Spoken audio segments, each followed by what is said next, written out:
Hello, so I am back to doing conlang showcase videos. Today I'm going over a language of, quote, peak phonoaesthetics, unquote.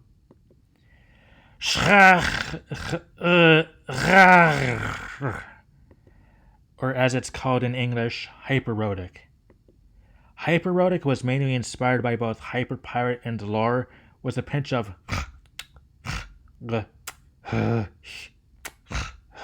for good measure. As is standard practice for a conlang showcase, I begin with the consonant inventory. HyperRhotic has 9 consonants: d, g, g, sh, ch, ch, r, r, r, and there are 8 vowels: r, r, a, r. As for phonotactics, the syllable structure is C, C asterisk, V, C, C, where C asterisk is a non-tap consonant. Additionally, up to 2 vowels in a row can cluster, as long as 2 of the same vowel phoneme don't touch. And on top of that, there are 2 phonological processes, fortition and coolification. Fortition is the easier of the 2 to explain, so I'll start explaining that first. Any syllable that ends in a voiceless consonant, and yes, the taps d, g, g count as voices here. They have d, g, g as allophones. The voices following r, r, r to sh, ch.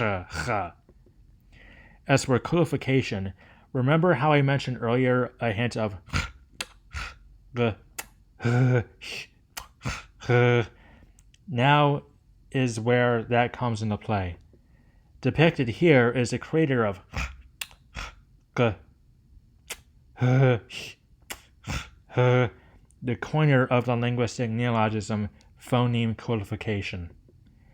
And if you're familiar with g, you can somewhat guess as to what HyperRhotic's coolification is.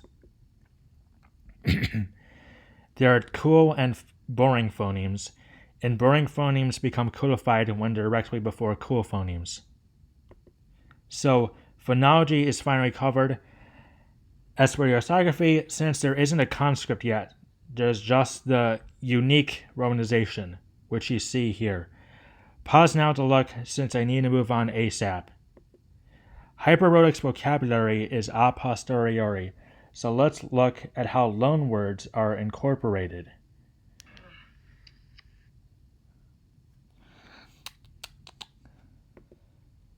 I'll be using chicken nugget as an example. Hello, J.R.G. May I take narration from here? Oh look, it's the chaos demigod puppy himself on my show. And to answer your question, chicken, yes, go ahead.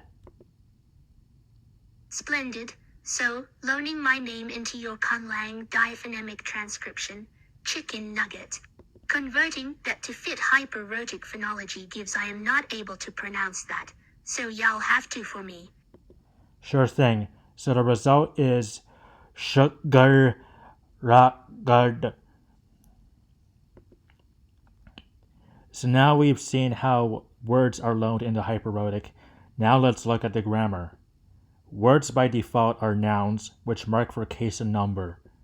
And verbs, on the other hand, are distinguished from nouns via final syllable reduplication, and they mark for tense. So far, so straightforward, albeit kinda quirky. So let's translate a short sentence, like chicken nugget cosplays as Agma Schwa. Alright, so chicken nugget becomes ꙫၤጵ, as we saw before, and Agma Schwa gets rendered as ag-ghra. Since Agma Schwa is the object of the sentence, the accusative suffix a is applied, but since that leads to 2 a's in a row, an epithetic ♫ is inserted between them. That just leaves the verb to deal with. The root for cosplaying is gashk, which verbified by via reduplication becomes gashk gashk. So far we have shgur ra gud gashk gashk agra shrach shraga.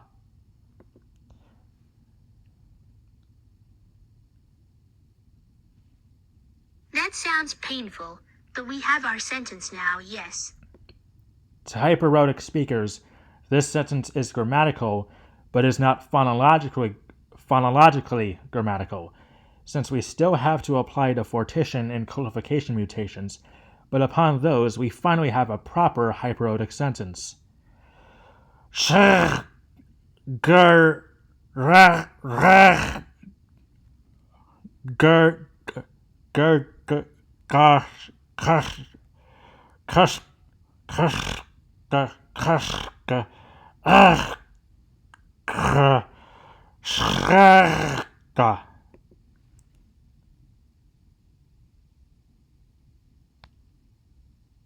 Oh my god, that hurts my ears even more.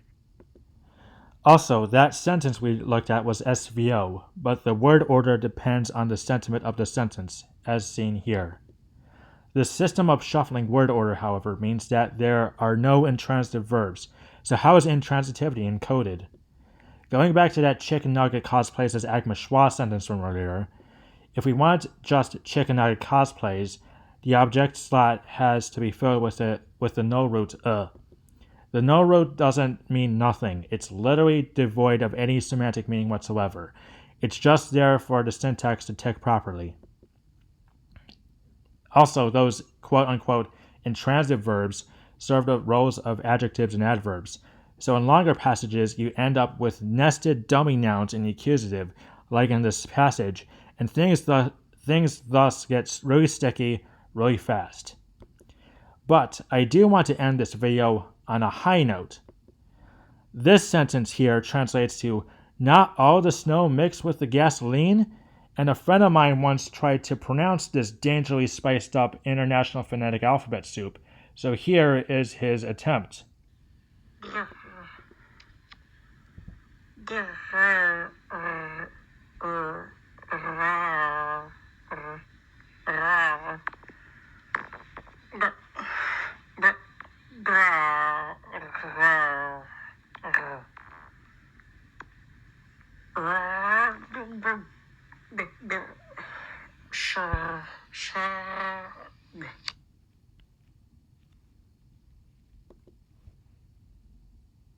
You have a friend. Can I meet him someday? Sure. I have to see when he is next available. Anyway, that's the end of the video.